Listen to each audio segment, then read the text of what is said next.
me forever on fire. ಪುಟ್ಟ ಪುಟ್ಟ ಮಕ್ಕಳಲ್ಲಿ ಹೆಚ್ಚಾಗ್ತಾ ಇದೆ ಹೃದಯಾಘಾತ. ಪುಟಾಣಿಗಳ ಪುಟ್ಟ ಹೃದಯಕ್ಕೆ ಹಾರ್ಟ್ ಅಟ್ಯಾಕ್ ಆಗ್ತಾ ಇದೆ. ಇಂತಹ ಕೇಸ್ಗಳು ಇತ್ತೀಚೆಗೆ ಹೆಚ್ಚಾಗ್ಬಿಟ್ಟಿದ್ದಾವೆ. ನೋಡಿ, ನಿನ್ನೆ ಅಷ್ಟೇ ಒಂದು ಪ್ರಕರಣ ಬೆಳಕಿಗೆ ಬಂತು. ಹಾಸನದ ಬಾಲಕ ಹಾರ್ಟ್ ಅಟ್ಯಾಕ್ ಆಗಿ ತೀರ್ಕೊಂಡ ಅಂತ. ಹೀಗಾಗಿ ಮಕ್ಕಳಲ್ಲಿ ಹೃದಯಾಘಾತ ಸಮಸ್ಯೆಗಳು ಹೆಚ್ಚಾಗ್ತಾ ಇದ್ದಾವೆ. ಹೀಗಾಗಿ ಪೋಷಕರಲ್ಲಿ ಈಗ ಆತಂಕ, ಕಳವಳ ಹೆಚ್ಚಾಗ್ತಾ ಇದೆ. ಮಕ್ಕಳನ್ನ ಹೇಗೆ ಸೇಫ್ ಆಗಿ ನೋಡ್ಕೊಳ್ಳೋದು ಅಂತ. ಮಕ್ಕಳಿಗಂತೂ ಅದ್ರ ಪರಿಕಲ್ಪನೆನೇ ಇರೋದಿಲ್ಲ ಹೃದಯಾಘಾತ ಅಂತ. ಚಿಕ್ಕ ಪುಟ್ಟ ಮಕ್ಕಳಲ್ಲೂ ಕೂಡ 10 ವರ್ಷ 11 ವರ್ಷದ ಮಕ್ಕಳಿಗೂ ಕೂಡ ಹಾರ್ಟ್ ಅಟ್ಯಾಕ್ ಆಗ್ತಾ ಇದೆ. ಹೀಗಾಗಿ ಫ್ಯಾಮಿಲಿ ಹಿಸ್ಟರಿಯಿಂದಾಗಿ ಮಕ್ಕಳಲ್ಲಿ ಹೃದಯಾಘಾತ ಆಗುವಂತ ಸಾಧ್ಯತೆ ಇರುತ್ತೆ ಅಂತ ತಜ್ಞರೊಬ್ಬರು ಹೇಳಿದ್ದಾರೆ.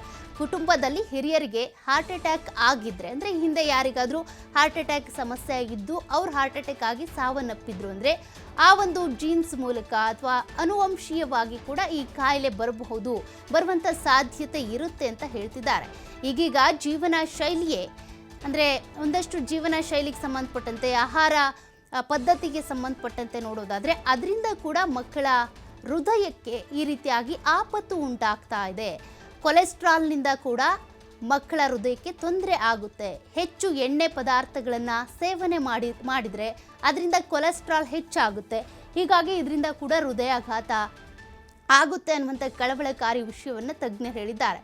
ಯೋಗ ಇರ್ಬೋದು, ದೈಹಿಕ ಚಟುವಟಿಕೆಗಳು ಇಲ್ಲದೆ ಕೂತಿದ್ರು, ನಿಂತಿದ್ರು, ಮನೆಯಲ್ಲೇ ಇರ್ತಾರೆ, ಹೆಚ್ಚಾಗಿ ಜಾಸ್ತಿ ಆಕ್ಟಿವ್ ಆಗಿರೋದಿಲ್ಲ ಅಂತಂದ್ರೆ ಅಂಥವರಲ್ಲೂ ಕೂಡ ಈ ರೀತಿಯಾಗಿ ಸಮಸ್ಯೆ ಉಂಟಾಗುತ್ತದೆ. ಅಂದ್ರೆ ಕೊಲೆಸ್ಟ್ರಾಲ್ ಹೆಚ್ಚಾಗ್ತಾ ಹೋಯಿತು ಅಂದ್ರೆ ಹೃದಯ ಸಂಬಂಧಿ ಸಮಸ್ಯೆಗಳು ಕೂಡ ಹೆಚ್ಚಾಗ್ತವೆ ಅಂತ. ಹೀಗಾಗಿ ಎದೆನೋವು ಕಾಣಿಸ್ಕೊಂಡ ತಕ್ಷಣನೇ ವೈದ್ಯರ ಬಳಿ ಹೋಗಿ ಅಂತ ಕೂಡ ಕೆಲ ತಜ್ಞರು ಸಲಹೆಯನ್ನ ಕೊಡ್ತಾ ಇದ್ದಾರೆ. ಅಂದ್ರೆ ಈಗ ಸಚಿನ್ ಮೃತಪಟ್ಟದ್ರ ಬಗ್ಗೆ ನೀವು ನಿನ್ನೆ ನೋಡ್ತಾ ಇದ್ರಿ. ಆತ 11 ವರ್ಷದ ಬಾಲಕ ಅಷ್ಟೇ. ಮನೇಲಿ ಕೂತ್ಕೊಂಡು ಟಿವಿ ನೋಡ್ತಾ ಇರ್ತಾನೆ. ನೋಡ್ತಾ ಇದ್ದಂತಾನೆ ಎದೆನೋವು ಕಾಣಿಸ್ಕೊಂಡಿದೆ.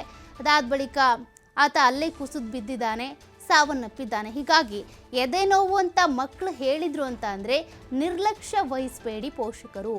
ತಕ್ಷಣವೇ ಆಸ್ಪತ್ರೆಗೆ ಕರೆದುಕೊಂಡು ಹೋಗಿ. ಅದು ಯಾವ ಥರದ್ದು ಎದೆನೋವು ಆದರೂ ಪರವಾಗಿಲ್ಲ, ಮೊದಲೇ ನೀವೇ ಜಡ್ಜ್ ಮಾಡೋದು ಬೇಡ. ಅದ್ರ ಬದಲು ವೈದ್ಯರ ಸಲಹೆಯನ್ನು ಪಡ್ಕೊಳ್ಳಿ ಅಂತ ಈಗಾಗಲೇ ಅನೇಕ ತಜ್ಞರು ಕೂಡ ಇದಕ್ಕೆ ಸಂಬಂಧಪಟ್ಟಂತೆ ಮಾಹಿತಿ ಕೊಡ್ತಿದ್ದಾರೆ. ಅದಕ್ಕೆ ಸಂಬಂಧಪಟ್ಟಂತೆ ಒಂದಷ್ಟು ಸಲಹೆಗಳನ್ನ ಕೂಡ ಕೊಟ್ಟಿದ್ದಾರೆ.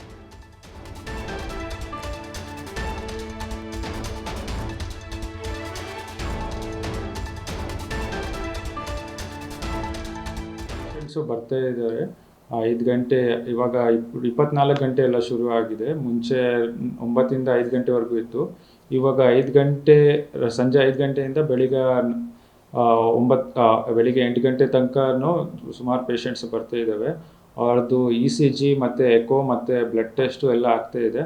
ಅದರಲ್ಲಿ ಸುಮಾರು ಹಾರ್ಟ್ ಅಟ್ಯಾಕ್ ಪೇಷಂಟ್ಸು ಇರ್ತವೆ. ಅವ್ರಿಗೂ ಅಡ್ಮಿಷನ್ ಮಾಡಿ ಟ್ರೀಟ್ಮೆಂಟ್ ಕೊಡ್ತಾ ಇದ್ದೀವಿ. ಆಮೇಲೆ ಆಂಜಿಯೋಪ್ಲಾಸ್ಟಿನೂ ಅವ್ರದ್ದು ಆಗ್ತಾ ಇದೆ. ಹೌದು, ರೋಗಿಗಳಿಗೆ ಸ್ವಲ್ಪ ಚೆನ್ನಾಗಿ ಆಗಿದೆ. ಅದು ಇವಾಗ ನೈಟಲ್ಲಿ ಕೂಡ ಇಲ್ಲೇ ಟ್ರೀಟ್ಮೆಂಟ್ ಸಿಗ್ತಾ ಇದೆ.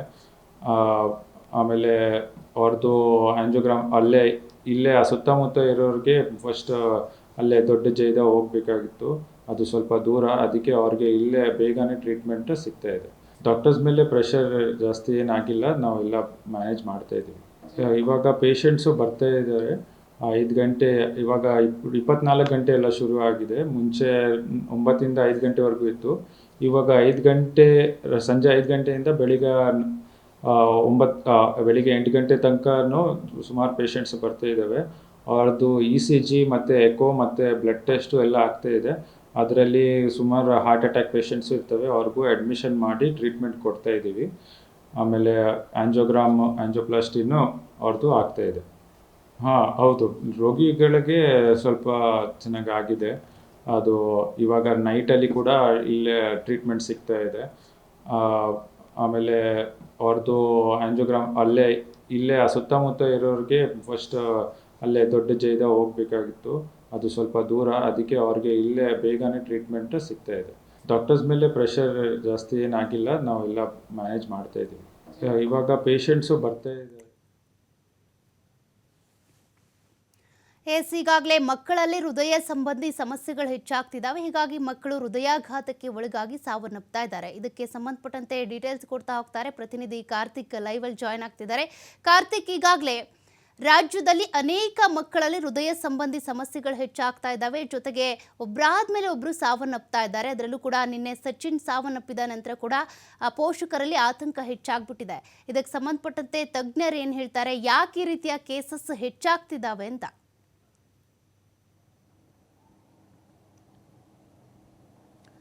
ಖಂಡಿತ ಸೌಖ್ಯ. ನಿನ್ನೆ ಹಾಸನದಲ್ಲಿ 11 ವರ್ಷದ ಬಾಲಕ ಏನು ಹೃದಯ ಸಂಬಂಧಿ ಕಾಯಿಲೆಯಿಂದ ಹಾರ್ಟ್ ಅಟ್ಯಾಕ್ನಿಂದಾಗಿ ಸಾವನ್ನಪ್ಪಿದ್ದ. ತೀರಾ ಹಿಂದೆ ರಾಯಚೂರಿನಲ್ಲೂ ಕೂಡ ಇದೇ ರೀತಿ 14 ವರ್ಷದ ಬಾಲಕನೊಬ್ಬನು ಕೂಡ ಹಾರ್ಟ್ ಅಟ್ಯಾಕ್ ಹೃದಯ ಸಂಬಂಧಿ ಕಾಯಿಲೆಯಿಂದ ಸಾವನ್ನಪ್ಪಿದ್ದ. ಅಲ್ಲಿ ಪ್ರಮುಖವಾಗಿ ಗಮನಿಸಬೇಕಾಗಿರುವಂಥದ್ದು ಈ ರೀತಿಯಾಗಿ ಅಂದರೆ ತೀರಾ ಚಿಕ್ಕ ವಯಸ್ಸಿನಲ್ಲಿರ್ತಕ್ಕಂಥ ಮಕ್ಕಳಲ್ಲಿ ಹೃದಯ ಸಂಬಂಧಿ ಕಾಯಿಲೆ ಬರೋದಕ್ಕೆ ಇತ್ತೀಚಿನ ದಿನಗಳಲ್ಲಿ ಕಾರಣಗಳೇನು, ಈ ರೀತಿಯ ಪ್ರಕರಣಗಳು ವರದಿಯಾಗ್ತಿರೋದಕ್ಕೆ ಕಾರಣಗಳೇನು ಅನ್ನೋದನ್ನು ಕೂಡ ತಜ್ಞರಿಂದ ತಿಳಿದುಕೊಂಡ ಸಂದರ್ಭದಲ್ಲಿ ತಜ್ಞರು ಹೇಳುವಂಥ ಅಭಿಪ್ರಾಯಗಳನ್ನು ನೋಡೋದಾದ್ರೆ ಇಲ್ಲಿ ಅನುವಂಶೀಯವಾಗಿಯೂ ಕೂಡ ಈ ರೀತಿಯ ಕಾಯಿಲೆಗಳು ಬರ್ತವೆ.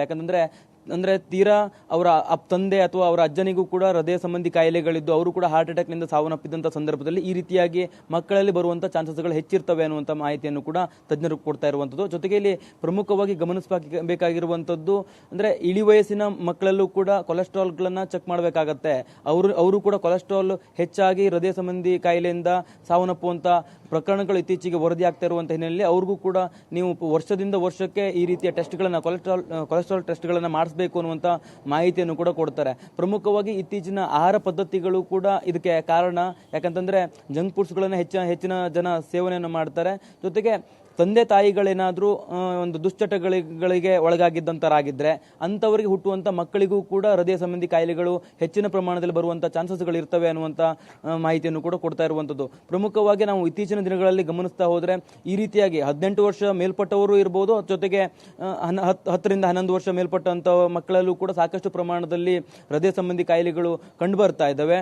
ಜೊತೆಗೆ ಇಲ್ಲಿ ಈ ತೀರಾ ಮೊದಲೆಲ್ಲ ಏನಾಗ್ತಿತ್ತು ಅಂದರೆ 60 ವರ್ಷ ಅಥವಾ 50 ವರ್ಷದ ನಂತರ ಇರ್ತಕ್ಕಂಥವರು ಎಕೋ ಅಥವಾ ECG ಟೆಸ್ಟ್ಗಳನ್ನು ಮಾಡಿಸ್ಕೊಳ್ತಾ ಇದ್ರು. ಅದಕ್ಕೆ ಅಂದರೆ ಹಾರ್ಟ್ ಸ್ಪೆಷಲಿಸ್ಟ್ಗಳು ಕೂಡ ಅವ್ರಿಗೆ ಸಜೆಸ್ಟ್ ಮಾಡ್ತಾ ಇದ್ರು 40 ವರ್ಷ ಮೇಲ್ಪಟ್ಟವರು ಮಾಡಿಸ್ಕೊಳ್ಳಿ ಅನ್ನುವಂಥ ಮಾಹಿತಿಯನ್ನು ಕೊಡ್ತಿದ್ರು. ಆದರೆ ಇತ್ತೀಚಿನ ದಿನಗಳಲ್ಲಿ ಪ್ರತಿ ವರ್ಷವೂ ಕೂಡ ಕೊಲೆಸ್ಟ್ರಾಲ್ ಟೆಸ್ಟ್ಗಳನ್ನು ಮಕ್ಕಳಿಂದ ಹಿಡಿದು ಎಲ್ಲರೂ ಕೂಡ ಮಾಡಬೇಕು ಅನ್ನುವಂಥ ಸಲಹೆಯನ್ನು ಈಗ ಡಾಕ್ಟರ್ಗಳು ಕೊಡ್ತಾ ಇರುವಂಥದ್ದು. ಈ ರೀತಿಯ ಪ್ರಕರಣಗಳು ಹೆಚ್ಚಾಗ್ತಾ ಇರುವಂಥ ಹಿನ್ನೆಲೆಯಲ್ಲಿ ಈ ರೀತಿಯ ಸಜೆಸ್ಟನ್ನು ಡಾಕ್ಟರ್ ಮಾಡ್ತಾ ಇದ್ದಾರೆ.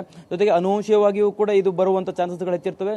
ಮಕ್ಕಳಲ್ಲಿ ತೀರಾ ಈ ಒಂದು ಹಾರ್ಟ್ ಅಟ್ಯಾಕ್ನಿಂದ ಸಾವನ್ನಪ್ಪುವಂಥ ಕಾರಣಗಳಲ್ಲಿಯೂ ಕೂಡ ಅಂದರೆ ಅವರು ಹುಟ್ಟುತ್ತಾನೆ ಅವ್ರಿಗೆ ಹೃದಯದಲ್ಲಿ ಏನಾದರೂ ರಂಧ್ರಗಳಿರುವಂಥ ಚಾನ್ಸಸ್ಗಳು ಇರ್ತವೆ. ಹಾಗಾಗಿ ಅದೇ ಕಾರಣಕ್ಕಾಗಿ ಅವರು ಹಾರ್ಟ್ ಅಟ್ಯಾಕ್ನಿಂದ ಸಾವನ್ನಪ್ಪಬಹುದು ಅನ್ನುವಂಥ ಮಾಹಿತಿಯನ್ನು ಕೂಡ ಕೊಡ್ತಾ ಇರುವಂಥದ್ದು. ಇತ್ತೀಚಿನ ದಿನಗಳಲ್ಲಿ ಕೆಲಸದ ಒತ್ತಡ ಇರಬಹುದು, ಜೊತೆಗೆ ಬೇರೆ ಬೇರೆ ರೀತಿಯಾಗಿ ಆಹಾರ ಪದ್ಧತಿಗಳಿಂದಾಗಿಯೂ ಕೂಡ ಜನ ಹೃದಯ ಸಂಬಂಧಿ ಕಾಯಿಲೆಗೆ ತುತ್ತಾಗ್ತಾ ಇರುವಂಥದ್ದು. ತೀರಾ ಇತ್ತೀಚೆಗೆ ಯುವ ಜನರಲ್ಲಿ ಹಾರ್ಟ್ ಅಟ್ಯಾಕ್ನ ಸಮಸ್ಯೆಗಳು ಕೂಡ ಹೆಚ್ಚಾಗ್ತವೆ. ಅದರಲ್ಲೂ 18 ವರ್ಷ ಮೇಲ್ಪಟ್ಟವರಲ್ಲಿ ಹಾರ್ಟ್ ಅಟ್ಯಾಕ್ ಆಗೋದಕ್ಕೆ ಕಾರಣ ಅಂತಂದರೆ ಅವರು ಆಗಿರುವಂಥವರು ಅಥವಾ ಡ್ರಗ್ಸ್ ತೆಗೆದುಕೊಳ್ಳುವಂಥವರಲ್ಲಿ ಈ ರೀತಿಯ ಪ್ರಕರಣಗಳು ಹೆಚ್ಚಿನ ಪ್ರಮಾಣದಲ್ಲಿ ಕಂಡು ಬರ್ತಾ ಇದೆ ಅನ್ನುವಂಥ ಮಾಹಿತಿಯನ್ನು ಡಾಕ್ಟರ್ಗಳು ಅಥವಾ ತಜ್ಞರು ಕೊಡ್ತಾ ಇರುವಂಥದ್ದು. ಸೌಖ್ಯ. Thank you Karthik ಡೀಟೇಲ್ಸ್ಗೆ.